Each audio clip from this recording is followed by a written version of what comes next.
அன்பு நேயர்களே வணக்கம்.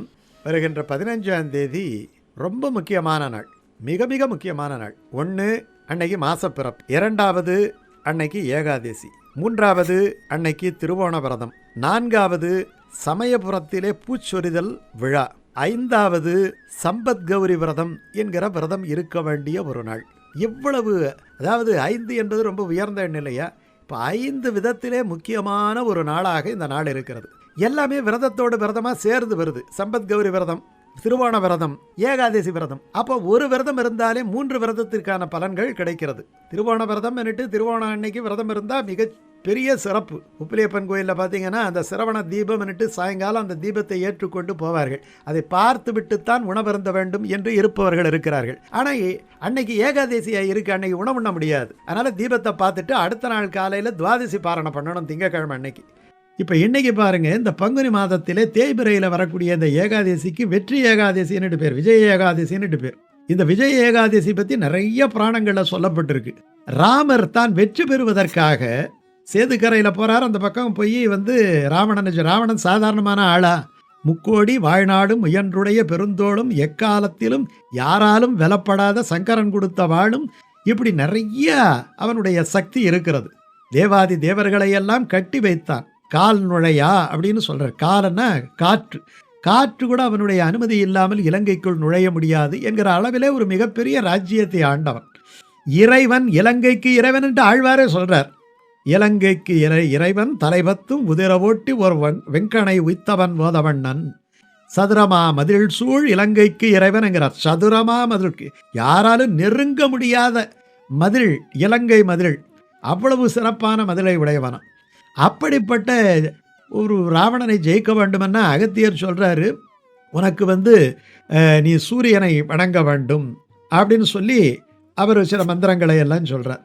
அதே மாதிரி இன்னொரு முனிவர் சொல்கிறாரு, ஏகாதசி விரதத்தை நீ இருக்க வேண்டும், அதுவும் பங்குனி மாத ஏகாதசி விரதத்தை இருந்தால் வெற்றி உன் காலடியில் விழும் என்கிறார். அப்போ நினைத்ததை வெற்றி அடைய வேண்டும் என்று நினைப்பவர்கள் இருக்க வேண்டிய விரதம் இந்த பங்குனி மாதத்திலே ஏகாதசி விரதம்.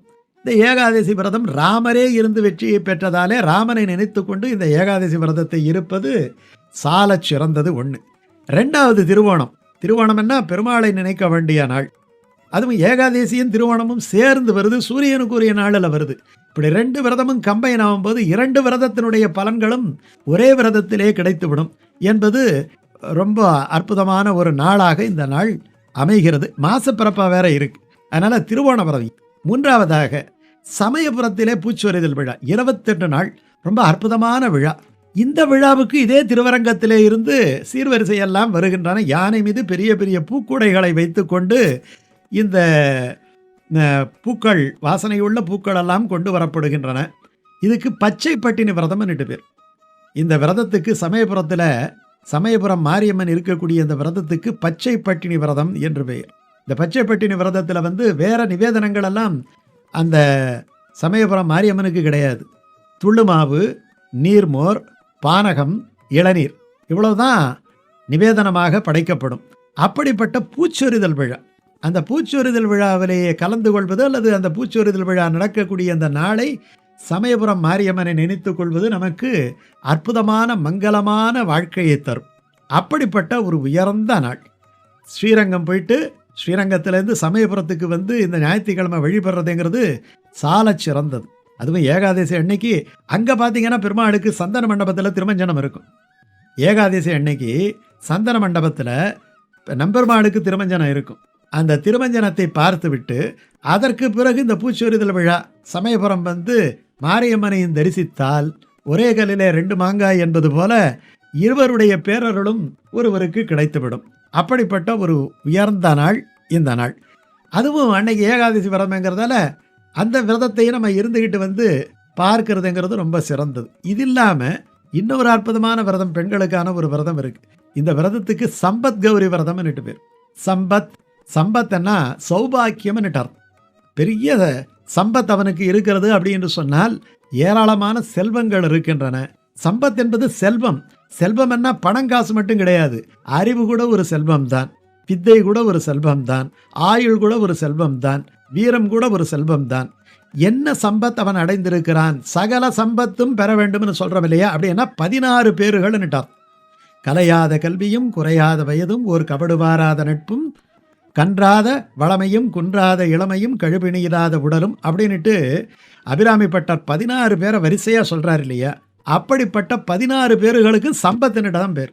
அந்த சம்பத் கௌரியின் மூலமாக, கௌரிங்கிறது பார்வதியை குறிக்கக்கூடியது, பார்வதிக்கு ஒரு விரதம் இருந்து அந்த 16 பேரும் பெறுவதற்காக உள்ள ஒரு நாள் தான் இந்த ஞாயிற்றுக்கிழமை. இந்த விரதத்துக்கு சம்பத் கௌரி விரதம் என்று பேர். சௌபாக்கியங்களை பெறுகின்ற ஒரு விரதம் இந்த சம்பத் கௌரி விரதம் என்பது. இது ரொம்ப எளிமையான பூஜை தான். ஒரு கலசத்தை வைத்து அதிலே பார்வதி ஆராதனை பண்ணி, இல்லாட்டி பார்வதி பரமேஸ்வரன் இருக்கக்கூடிய படத்தை வைத்து அன்னைக்கு கோலமெல்லாம் போட்டு பூக்களாலே அலங்கரித்து அந்த பாடல்களை எல்லாம் பாடி அஷ்டோத்திர மந்திரங்களை எல்லாம் சொல்லி தூபதீபங்கள் காண்பித்து நிவேதனங்களை வைத்து படைத்து பூஜையை நிறைவு செய்வது என்பது இந்த சம்பத் கௌரி விரதத்தினுடைய ஒரு அடிப்படை. இந்த சம்பத் கௌரின்னுட்டு யாராவது இருக்கிறாங்களா அப்படின்னு சொன்னால், திருச்சிக்கு பக்கத்தில் துறையூர்னுட்டு ஒரு தலம் இருக்குது. திருச்சிக்கு பக்கத்தில் துறையூர்னுட்டு ஒரு ஊர் இருக்குது. அந்த ஊரில் இருக்கக்கூடிய அந்த அம்பாளுக்கு சம்பத் கௌரின்னுட்டே பேர். சம்பத் கௌரி உடனாய நந்தீஸ்வரர் கோயில், சம்பத் கௌரி உடனாய நந்தீஸ்வரர் கோயில்னுட்டு பேர். இப்போ திருச்சிக்கு சமயபுரம் போகும்போது இந்த துறையூர் போய் அந்த அம்பாளையும் தரிசனம் பண்ணிட்டு வரலாம். அதே மாதிரி அன்னபூரணி வீட்டில் இருந்தால், அன்னபூரணி சின்ன அன்னபூரணி ரொம்ப பேர் வச்சுருப்பாங்க, அரிசியில் போட்டு வச்சுருப்பாங்க அன்னபூரணி. அப்படி அன்னபூரணியை வைத்து வழிபட்டால் அவர்களுக்கு சாப்பாட்டு பஞ்சமே இருக்காது என்று பெரியவர்கள் சொல்லுவார்கள்.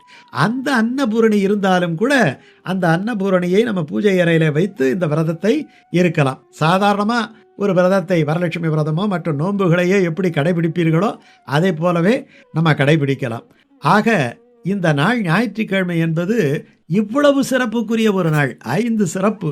முதல்ல பங்குனி மாதத்தினுடைய பிறப்பு, 2வது அன்னைக்கு ஏகாதசி, விஜயா ஏகாதசி நாள், 3வது திருவோண விரதம் இருக்க வேண்டிய நாள், 4வதாக சமயபுரம் மாரியம்மனை நினைத்து பூச்சொரிதல் விழாவை நினைக்கக்கூடிய ஒரு நாள், 5வதாக சம்பத் கௌரி விரதம் இருக்க வேண்டிய நாள். இப்படி 5 விதமான சிறப்பு நாளாகி இந்த ஞாயிற்றுக்கிழமை அம்பாளையும் மகாலட்சுமி தாயாரையும் பெருமாளையும் இறைவனையும் நினைத்து கொண்டு நம்ம இந்த விரதத்தை எல்லாம், ஒரே விரதம் தான், இதில் 5 விதமாக இருந்தாலும் 5க்கும் ஒரே விரதமாக நம்ம கடைபிடித்து இந்த இறைவனையும் இறைவியையும் வணங்கி எண்ணற்ற நலன்களை பெறுவோம்.